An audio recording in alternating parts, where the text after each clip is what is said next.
You know, What's going on, man? I'm a little just playing Starfire. nice to meet you. And, I'm a simple guy, and I live my life by really simple means, you know what I mean? And, I live by simple mottos and credos and phrases and everything because it works for me, you know what I mean? Lately, I've adopted a new... Hey, what's going on? How are you? I'm good. Oh Great. my, it's loud over there where you at. All right, Is it what is it? it's a little loud. You can lower your volume a little bit. Oh, okay. Sorry. Just a taste, just a little bit. Came in. Oh yeah, super loud. There you go. That's better. That's better. It's good to see you, man. Okay. So I'm okay. Is it still Tiffany Ealey, or what am I calling you now? It's Tiffany Goldberg now. Okay, it's Tiffany Goldberg. So been some changes. So I'm guessing all my talk of you can make it work and you can do it. That was just for naught. There was no turning back, and that's over, unfortunately. Yeah. So it has to do with some of leaving the religion and things like that. So I don't know at what point you want to get into some of that, but Well, I mean, you know what? It's a good place as any to start, So, but let me just refresh the memory of the people. So, you had left the Jehovah's Witness. You submitted your letter on Facebook and instantly became the shunned one. You know what I'm saying? Yeah. So I guess tell me a little bit about your experiences with that. So pretty much whether you get disfellowshipped or whether you choose to walk away, and without having done anything that they deem wrong, either way, it's the same punishment. So pretty much if you have family and all the friends that you created while you were in, you just lose them all. They'll stop talking to you. If you see them in the grocery store, they'll just completely ignore you. And just, it's almost like you're kind of like a ghost to them. Like you can see them, but they'll just look right through you like you're not there. Yeah. That's rude as fuck. You have kids? Do they do that in front of your kids? Yeah, they do it in front of my kids. I've had people, I had one situation where one of the brothers, they call them brothers, from the hall went up to my daughter and gave her his number and said to give it to her father because he understands what they're going through, and his ex-wife had done this and stuff like that. So pretty much he was downing me and insulting me like right in front of my daughter. Right. And so I had to tell him he couldn't do that, that if he couldn't acknowledge me, Well, all right. So number one, first off, let's just address the fact that this grown ass man felt it was appropriate to talk to a young girl in front of her mother as if that's some audacity. Mm-hmm. That's some audacity. That's rude and disrespectful in every fucking way. And yet they call this the truth. From what I understand, this is the truth. The truth is Jehovah's Witness. The truth is Jehovah and all this, but yet you do something so utterly disrespectful to another human being. Exactly. But you know what it is? They go by like a separate set of rules, if that makes any sense. That's the best way I know how to describe it. So yes, traditionally that would be considered rude and just completely inappropriate in all aspects. But the thing is, they are operating under the idea that this is the one and only true religion, and that they are operating according to God's standards. You left, and thus it kind of becomes their responsibility to keep up with God's punishment, kind of thing. And that in their hopes, by punishing you in this way, you're going to come back. It's going to make you come back because you're going to realize what you're missing, because nobody's going to talk to you. And so most people, when they leave, believe it or not, they kind of stay within those rules. So if they're being ignored, even in front of their kids, they won't say anything. They'll just stay quiet and take it and accept it, because they've been trained that you, number one, aren't supposed to talk against the religion. You're not supposed to say anything about your experiences in a negative way. Right. And you're also supposed to just kind of accept the confines of the rules within that religion. So even when people leave, oftentimes they don't say anything, because they still feel like they have to operate within the confines of the religion, because a lot of people leave kind of still believing it, if that makes sense. Right. Well, you told me, and this I ain't gonna lie, this completely fucked me up when I heard it. Like, you told me that you thought Jehovah was going to kill you because you left when you left. Exactly. Can you take me through that thought, I guess? So they teach you that Armageddon is coming and that we are very close to the last days. And so my entire life, I was raised as if Armageddon is coming around the corner. And if you aren't living within God's standards by the time Armageddon comes, especially if you knew the truth, that's what they call the religion, the truth. Right. So it's cult terminology to get you to believe that everything they say is, you can't question it. Right. But because you think Armageddon is coming, and if you don't live according to God's standards, like what they deem as God's standards, you feel like you're going to get wiped out, because you feel like Armageddon is coming any day. And so if you're outside the organization when Armageddon comes, you're a goner. And like I said, it's a doomsday cult. So you're literally trained from infancy that if you leave, God is going to kill you. These are the only people that are going to be saved is these group of 8 million human beings, and everybody else is outside of that. So but aren't there only 45,000 seats or something in heaven? Oh, no. There's only considered 144,000 people that are going to heaven. They use a scripture in Revelations and they completely twist it and pick out certain parts of it. But pretty much 144,000 are supposed to go to heaven. But all those other, witnesses, they're going to have life forever on earth.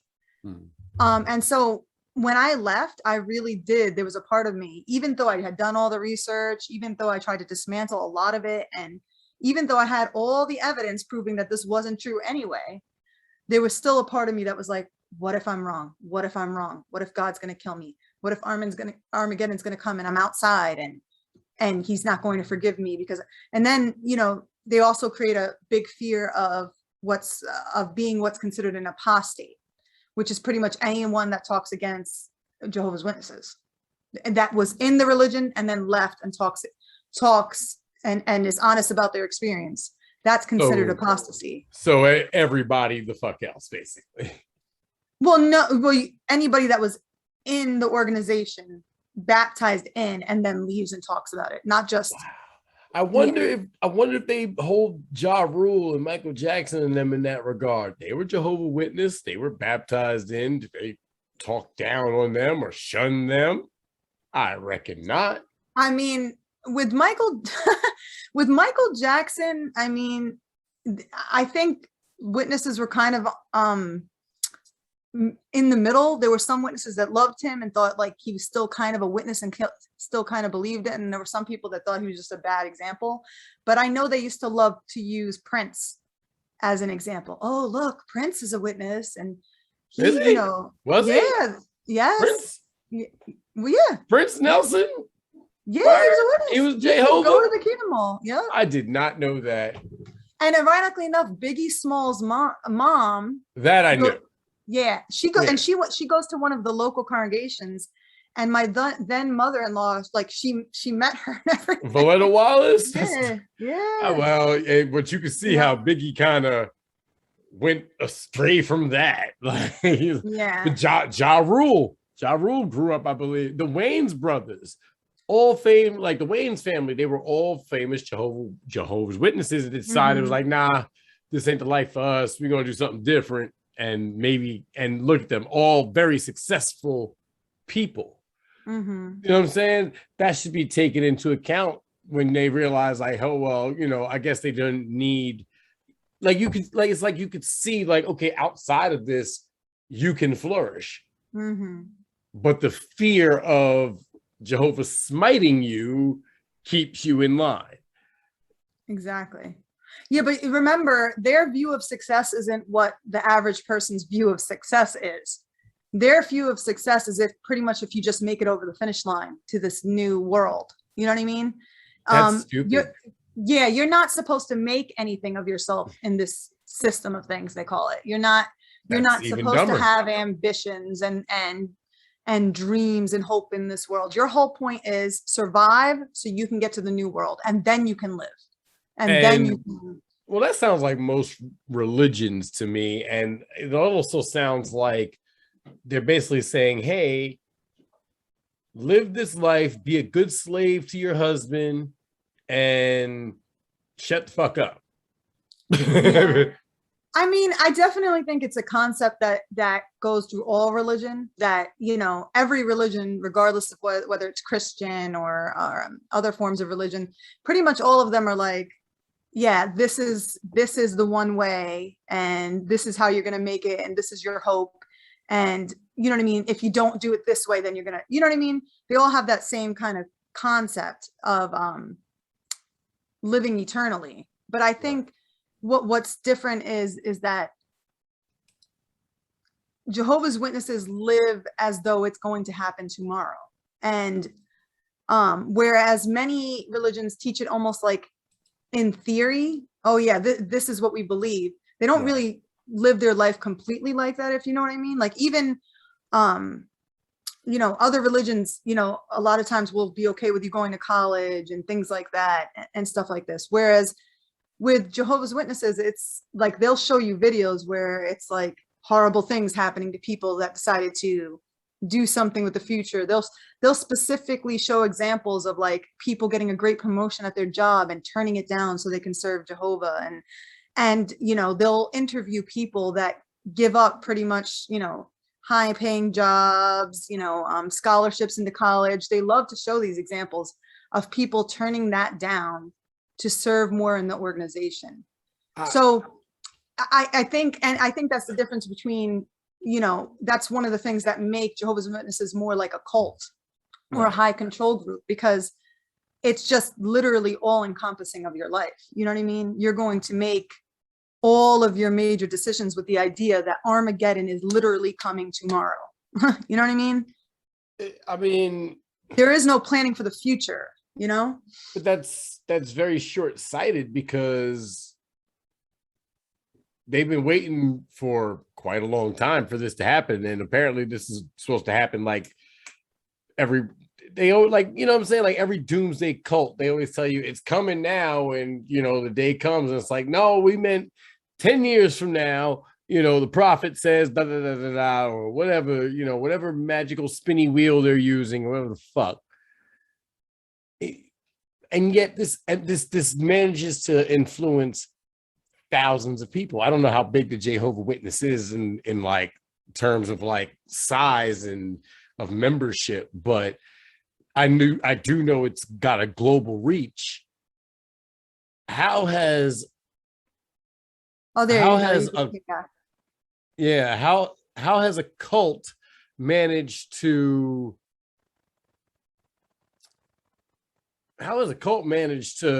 get a global reach with thousands of people? Yeah. I mean, I think Jehovah's Witnesses are pretty clever in the way they market, I guess is the best way to put it, because I really view Jehovah's Witnesses kind of like, it's just a real, you know, it's just a business really. Right. But they kind of, well, first of all, they did an amazing job with their ministry, their preaching work, and their printing of magazines. They've become very adaptable.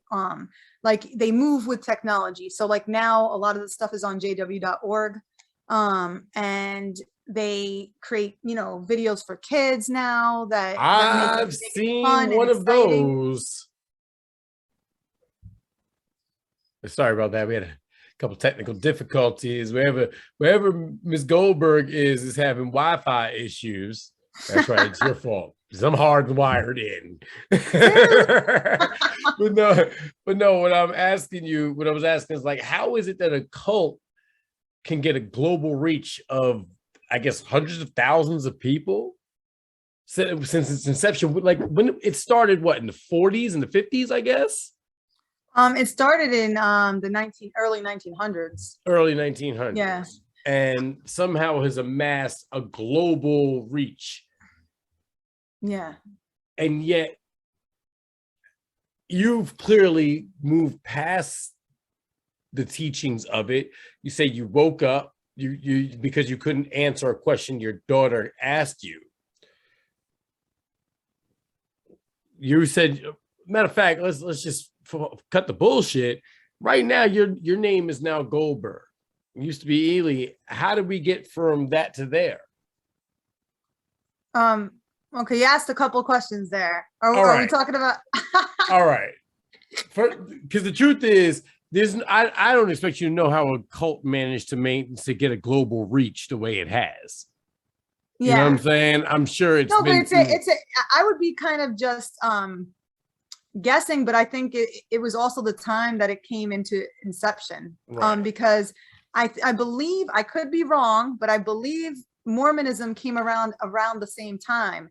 And during that time also, the Seventh-day Adventists had come up with a couple of end prophecies and stuff like that, which the founder of Jehovah's Witnesses, Russell, kind of piggybacked on some of their end time predictions. And they had specific dates where they thought the end of the world was going to come, and then it kept failing. Jehovah's Witnesses did. And so did the Seventh-day Adventists. So I think a lot of it is just the time period that they were coming. It was around early 1900s, then World War I hit and everybody was afraid. So they piggybacked on that fear because they were like, oh, you know, these horrible things are happening, but look, God's kingdom is coming and we have the only answers. And, you know, we're going to be pretty much, back then they believed in the rapture. I forgot the exact years where they believed in the rapture, but they were like, and they kind of still believe in the rapture actually, but they don't like to use that term anymore. Right. But, of course not. But they really thought they were going to be taken up into heaven right then. And I think that was part of why they gained traction. And then when the end prophecies failed, they kind of just, whatever was happening in the time period, they just kind of adapted and said, oh, no, but it's going to come this time. We were wrong in the date, but we weren't wrong that this is going to happen. And you know what I mean? And things like that. So they would just twist it and adapt as time has changed. Right. And even now they're still adapting. And this is what cults do. They adapt to the times. They adapt to circumstances, what's going on in the news. And I saw one of the videos, one of the cartoons, where the little girl was telling her mom that, you know, one of her classmates has two moms. And the woman was straight telling her, well, what does Jehovah say about that? And it was like just indoctrination. And I mean, these are really well-produced cartoons. And but it's an indoctrination to teach kids how to be hateful to the LGBTQ community. You know what I'm saying? And, you know, that to me, that's just wrong. Like, you know, I obviously grew up in an era where it was like, where the LGBTQ community was definitely like frowned upon and shit on in horrendous ways. You know what I'm saying? We have actually come a long way in that regard. You know what I'm saying? But not, you know, people are still going to feel how they feel, right? But to actively try and teach kids in this day and age that this is like, you should witness to them and teach them that doing this is wrong or being this way is wrong. Like, that's just wrong and kind of evil. You know what I'm saying? Instead of teaching tolerance, like, you're teaching genuine hatred. You know what I'm saying? Like, and that's how this bullshit continues to perpetuate throughout our lives. It's like I was talking about earlier in my opening monologue. It was like, this divisiveness. This is just another form of divisiveness, you know, and one I genuinely don't understand. Yeah, I mean, I think what they're doing with the Caleb and Sophia videos, they are definitely teaching hate, and they are definitely trying to reach people younger and younger, because I think they know that they're kind of growing from childhood indoctrination at this point. And I think a lot of that has to do with the incoming of the internet. More people are doing research, so they're getting less converts coming in just from like knocking on doors. Although with COVID, they've kind of like taken a break on knocking on doors. But I think the Caleb and Sophia videos are a very interesting way that they've come up to indoctrinate and brainwash children, because it's fun. You know what I mean? It's fun. You know, the characters that they have, honestly, they did an excellent job at developing these little characters. And yeah, they're good cartoons. And they have, and it's very alluring because they play music, and they're, you know what I mean? And it's way better than when we were growing up. When we were growing up, we did not have those fun little cartoons. We were sitting at the meetings just like, you know, drawing Jehovah and Jesus, and then writing how many times, like we would write a tally mark for every time they said Jehovah and every time they said Jesus. Wow. That was the way we entertained ourselves at the meetings. But now they have cartoons. Like, you know, so, and the younger you can get people into the religion, the better for them, because once a child gets baptized, they're stuck. Which is a problem, obviously, for you, because you have 4 kids. Yes. Yeah. And that does cause a lot of issues. And it's one of the reasons I'm so passionate about talking about this. I think a lot of it has to do with the fact of the impact I see it have on kids, because to me, if you can get a child while they're young and keep them brainwashed for as long as possible, you're fucking with human potential right there. That bothers me immensely. And they teach children that people like me, like there's wrong with people like me, people that leave the religion, that the person that left the religion is kind of being influenced by Satan, and they are someone not to be trusted. So well, Satan is just a Hebrew word that means adversary. But that's not okay. I mean, they know that Satan means adversary. They do know that, but they view him as an actual evil being that, you know, that wants to take over your life. So pretty much they teach, you know, the kids that when they get older, if they do the right thing by Jehovah, which is to get baptized, then they should no longer talk and associate and have a relationship with me, even though I'm their mother, because I'm a bad influence and I knew the religion and I left. So I think this is very dangerous, because it's a form of parental alienation, which is you know, when you try to alienate one parent and make them seem like they're not a good influence on their children. And that bothers me, because this is completely like, where I'm from, we call that bitter baby mamas or bitter baby daddies. Like you're just a bitter. Well, I'm not. You know, well, it's not even. It's not even necessarily just. That's the thing, though. It's not even just the parents. It's an entire religion. It's the entire congregation coming together to do this. Because they're being trained. So, you know, people in the congregation will make comments to the kids, you know, that put me in a bad light. And it's family, because my entire family is in. So they're all trying to have some sort of influence to keep the kids in this cult, because unfortunately they don't see it for what it is. They see it as the one and true religion, and kind of like they're saving these kids' lives. And you, but so again, how do we get, so at this point, you've left your husband, obviously, because you're now Goldberg. You're going back to your maiden name, Goldberg. Obviously, like, I don't want to get too into it, but when I left the religion, and it caused a lot of issues. And they don't set up an environment in which you really always get married for the right reasons.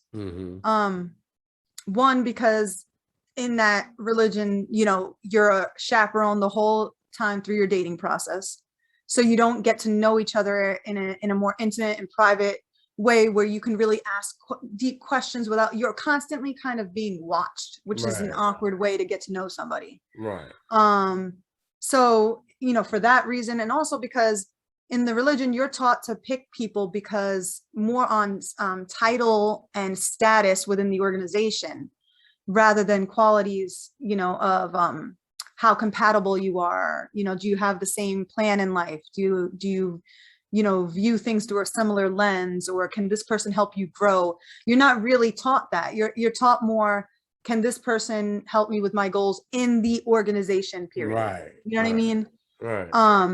And so, you know, obviously I was very young when I got married, you know, and unfortunately, a lot of Jehovah's Witnesses get married young because you can't have sex before you're married. So it causes a lot of people to rush sex instead of just they got to get married. Like, that's crazy. So of course, you know, that plays a role. You know, when you leave, you start dismantling your life. You dismantle your whole faith. And then you're sitting there and like, what do I have left? What's real? What's not? And you start, you know, realizing why certain decisions were made. And also, like, when you're in the religion, even if you have a problem with your marriage, you can't get divorced because you're told they use that scripture about God does not like a divorcing. And so you're told, unless they cheat on you, you have to stay married and make it work forever. So it doesn't matter nothing else really matters as long as they don't cheat your happiness, on you. your health, none of that matters. The only thing that matters is, that's some hell of indoctrination. Yeah. And so, you know, when I left, of course, I was faced with the idea that, okay, now I don't have to live by those standards anymore. I don't have to stay, you know, just because God is going to smite me if I don't stay, you know what I mean? But also, you know, there were issues as far as when I left the religion, you know, a spouse can no longer view you in the same way because the respect is lost, because they view you like a lost sheep now. And also in my case, the fact that I was open and talking about my experience and I wasn't going to just stay quiet and not say anything, I was also viewed as an apostate. So it's kind of like I became kind of Satan, you know what I mean? Like, in a way, like, you know, part of Satan's tools or whatever. And so, you know, the respect gets lost, and my family started shunning me, and his family started shunning me. And of course, when you're in that religion, you don't have a choice but to feel like you have to defend that. I think even if you know deep down it's wrong, and you don't like the way a person's being treated, you have to go along with it anyway. And so it's kind of comes from that perspective of, you knew this was going to happen. You knew that this is what happens when you leave Jehovah, kind of thing. And so, you know, I feel like marriages, which, you know, maybe like Jehovah's Witnesses that are married to people outside the religion, they can work, but I see it working more with people that, like, where one was never baptized into the religion, and one was in the religion and maybe left and got with somebody outside the religion, maybe got disfellowship for it and then came back. Those can usually work because the congregation doesn't view the spouse in the same way. So they're going to treat that spouse really nicely because they want to set an example and get that partner in the religion too. Whereas with me, they're not going to treat me kindly because I'm kind of that Jezebel apostate wife that they have to view as a bad person. And so you know, you lose contact with anybody. You can't hang out with the same people together anymore. And so, so I had to let some things go in my life. But I mean, if I'm being honest, you definitely seem different than the last time we spoke. Yeah. more full of life, more verb, you know what I mean? More energy, like everything, you know what I mean? I'm going to ask you this. How do your kids feel about you? What do you mean? Like Do they subscribe to the stuff that they're hearing about you, or do they know mommy's the truth? Fuck all y'all. I mean, they're still like, I still, because my kids are still in the environment, you know, I can't really get into too much how they feel, just because I think, you know, it would upset them if I share that. That's But fair.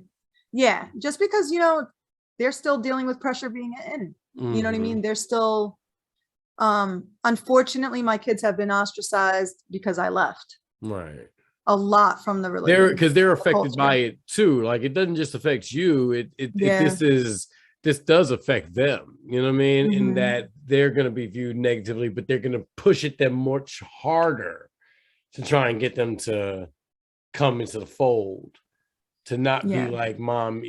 That's some dirt bag shit to me, man. Yeah. I can't lie. To me, that's dirt bag shit, because you've got to be a real terrible person to try and come between a mama and her kids. Yeah. You know what I'm saying? Like, that's evil. To me, that's evil. Yeah. It really is. And I mean, I can't say like the average witnesses, they honestly believe they're just doing what's right, even though it is really messed up. But I think the leaders, the people that set this up, they knew exactly what they were doing, and it's intentional and it's wrong. You know what I mean? And yeah, go ahead. No, but I'm thinking, so like I said at the top of the episode in my monologue, I was talking about 9/11. Mm-hmm. And I was saying, like, yo, this is America. Regardless of anything, this is America. Now, I don't agree with the way the Constitution is utilized or was written, but I respect it in the way that it was crafted. The First Amendment allows you freedom of speech, freedom of the press, freedom of religion, but it also allows you freedom of expression. Mm-hmm. Right?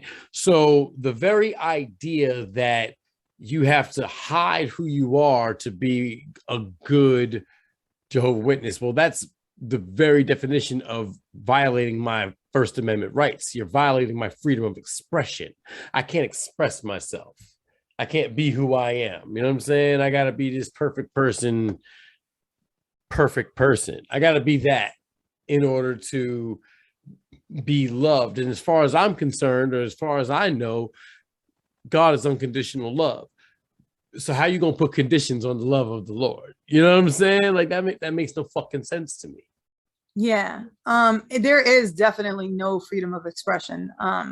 People know exactly the script they have to stay on, and they are very careful to not, even if they have doubts, to not share those doubts openly. It's incredible to me how many people have reached out to me since I wrote the letter and Really? telling me I am hiding too. I am hiding from my family. I'm afraid to leave. I'm afraid I'll have no support. I don't know how to leave my spouse. I don't know how to start over. I feel like I'm going to die. I can't tell anybody about how I feel. There's just so many people that are just hiding, like in plain sight, because they don't want to lose their family and because they have no support. So, and they know, because they'll tell me, please don't say anything. Please don't tell anyone we spoke to you. Right. Because they know what that means for them. So there is no true authenticity. People can't be themselves. They have to be careful whatever they say. If they don't agree with something that the organization puts out, they have to pretend like they agree, or just hold it in and not say anything. You know, there were many times when I was in there that I would listen to a talk or an assembly part or something and just sit there and be like, this does not make sense. I would be saying that in my mind. And sometimes I would want to say it to somebody, but I knew that I couldn't, because I knew how I would be viewed.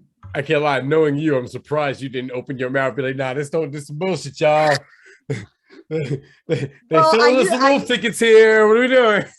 I used to say this is bullshit pretty much, essentially, but you know, I grew up in this culture, so I realized very quickly that, you know, the elders, the leaders did not appreciate a very strong spirited woman. Oh They no, didn't hell no. appreciate, no, they did not appreciate having, you know, I always say I was never really a mild woman. So I didn't exactly fit in to that mold at all. And I got myself in trouble quite a few times in the way I would say things to elders or whatever.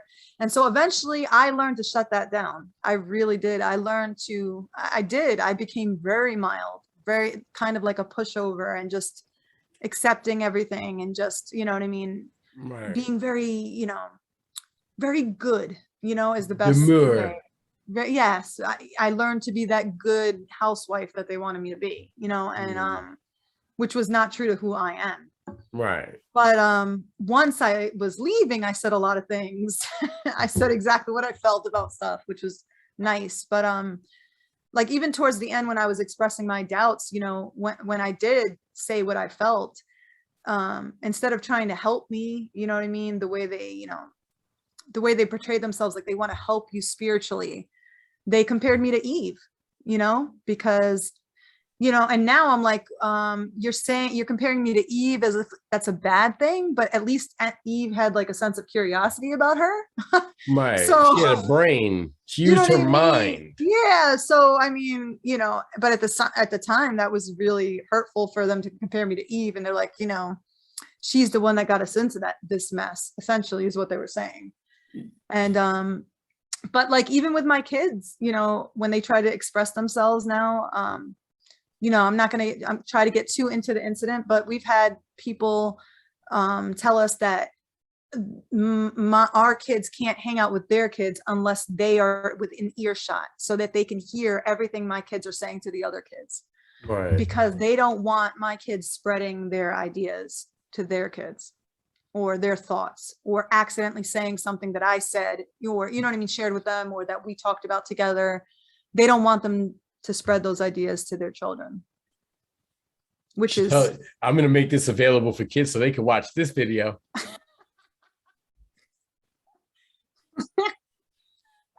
devilish smile. Like, cue the devilish smile. Yeah. Yeah, but it's crazy. And you know, that was one of the hardest things being in the organization for me personally, because I've never really been a fake person. I've always hated when I can tell that someone's not being truthful, or they're not being honest with me, or if, and I wasn't allowed to be myself. You know what I mean? I wasn't allowed to even figure out who I was, you know, like going through, you know, your teenage years and your, you know, your younger years, going through that should be the time where you're experiencing things and getting to know yourself. And I wasn't really granted that opportunity until I left, which I'm extremely grateful for now, you know. So You recently lost your older brother, as did I, the beginning of the year. Yeah, we lost our brothers around the same time, I think. Yeah, my condolences to you. Thank you. So he was not in it at all, and he was adamantly opposed to it. yeah. Tell me about that a little bit. So my brother is what I would call a truth teller. I don't know if you've ever heard of that term in the family. So he kind of became the black sheep of the family, because my brother was the type of person, he was definitely very strong-willed, and he was not going to stay quiet about the hypocrisy that he saw. Mm-hmm. So he kind of became the black sheep of the family. He got himself in trouble a couple of times, and but eventually he started getting his life together. He became a single father to his daughter, took on that full responsibility, raised his daughter, met a woman who he really loved named Nadine. And she had kids, and they had this beautiful blended family together.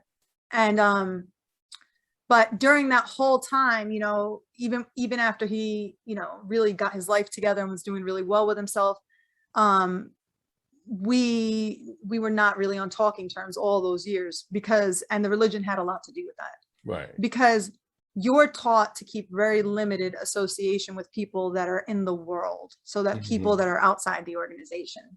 So unfortunately, I did take that very seriously. And when my brother would express concerns about the religion or try to talk to me, just try to get me to think, I would just shut him down. I wouldn't hear any of it. I wouldn't talk to him. And eventually it just wound up being where we didn't talk at all.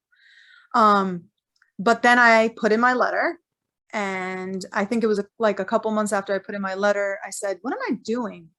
Like it just hit me all of a sudden. I started sitting there and thinking, I wonder if this is why my brother felt so alone, because I feel so alone right now. It's like, finally I could see his perspective for once. And I was like, I'm just going to reach out to him. I'm just going to tell him. But I was very afraid to tell him that I left, because I still knew that if I told him that I left, I would get backlash from my family. Right. Because they're like, he's not in, and you're giving Jehovah a bad name by telling him that you left. So it was still like they wanted me to pretend that I was still in, believe it or not, oddly enough. Okay, and those are weird people. Yeah. So at first I called him up, and I was really trying to skirt around the issue, not talk about religion, just talk to him, hear his voice, find out how he was doing and tell him how I was doing. But my brother, being who he is, he had to steer it in that direction, because he's always trying to get us to think and to leave. So he started steering it into to religion and Jehovah's Witnesses, and I was listening, and I wasn't saying anything defending the religion. Right. And I could hear it in his voice. He's like the wheels are turning. Like he's like, like, I don't understand this. She's like, not you're getting on it. any of What, this. are you listening to me? Yeah. Are you actually listening to my perspective for once? And I tried to like change the subject, but he just kept talking about it. So finally I got the courage, and I was like, Mike, I'm gone. I'm out. And he literally just started crying. He was hysterical, crying on the other end of the phone, because he felt so alone for all those years. So I'm sorry. Like, I'm trying, like, you're fine. But yeah, so pretty much after that we made arrangements like to get together, and so I went to his house, and pretty much we just collapsed into each other's arms, because we hadn't seen each other and talked to each other in years. And he was crying, I was crying, and we just spent pretty much a year together of dismantling everything. We talked about the religion, how it affected him, things that happened, how it impacted him. Come to find out, he made videos talking about his experience, but he wound up taking them down for whatever reason. But he was very, it was his dream to be an activist. He would always tell me, he's like, one day you and I, we're gonna make videos together, we're gonna do something together, and we're gonna talk about this. And so that is something that he wanted to do, because even though he wasn't baptized, he was still ostracized and kind of the black sheep of the family because of it, and never felt like he really had a family. So we wound up celebrating. He wound up being there for two of my daughter's birthdays. And we celebrated my first Thanksgiving and first Christmas. And unfortunately, it was my last Christmas with him, because we found out, I think it was like right before Christmas, we found out that he was sick and he had pancreatic cancer, and he died February. So yeah, I didn't get a lot of time with him. So another reason why I'm very passionate about sharing this, because like, unfortunately, I'm not the only one that has family that are no longer with us, that we lost that opportunity, and to to maintain a relationship. So it's the impact that it has is massive. And I didn't realize like how much it affected him. When it hit me, how much it affected him was when his fiance sent me his YouTube videos, like his list, his watch list, and like his saved videos. And they were like 90% ex-Jehovah's Witness things, trying like, and ways to talk to people, help people out of cults. Like he was watching videos on how to help people out of cults. So all those years, I thought he just couldn't stand us because we were in religion and he was persecuting us. And come to find out, he was trying to save us. So, yeah. So my brother passed, and so it was my dream afterwards, like just keep going with it, to talk about it like he would have, and yeah. And so that's your future endeavor. You're going to be starting a YouTube channel dedicated to helping people get out of cults and religious extremism and everything. Tell me about that. Well, you kind of summed it up pretty well, but I'm good at this. I want to talk about this. I want to talk about what it's like to grow up in that environment. I want to talk about how to heal when you leave. I want to talk about steps you take to kind of help you dismantle the indoctrination and the brainwashing. I want to talk about how to help your children when you leave a cult. I want to talk about, all those topics. And I also want to have some fun with it. So I plan to make some silly videos, like comparing, what it's like to, do certain things as a witness versus leaving. And you got a name? I want to, I have an idea. I'm not ready to say it yet. I have an idea though. I have an idea. I'm telling you, Madam Moonlight, the shunned one. I'm telling you, that's you. You know what? Not even I came up with that name.